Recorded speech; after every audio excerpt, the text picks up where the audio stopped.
Alert. ఈ 3 రోజులు పిల్లల్ని స్కూల్కి పంపించకండి, ఏం నష్టం లేదు. ఇప్పటికే వరంగల్, హన్మకొండ, జనగాం, అలాగే యాదాద్రి భువనగిరి, మహబూబాబాద్ జిల్లాల్లో సెలవులు చేశారు స్కూళ్లకు.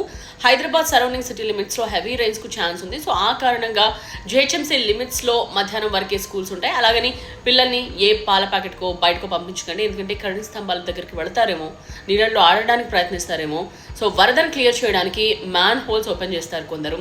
So be careful. అండ్ ఉద్యోగులు వీలైతే వర్క్ ఫ్రమ్ హోమ్ చేయండి. ఆల్రెడీ ఐటీ కంపెనీలకు కూడా ఆర్డర్స్ వెళ్ళిపోయాయి. అత్యవసర ప్రయాణం ఉంటే తప్పితే అడుగు బయట పెట్టకుండా ఉండడానికే ట్రై చేయండి.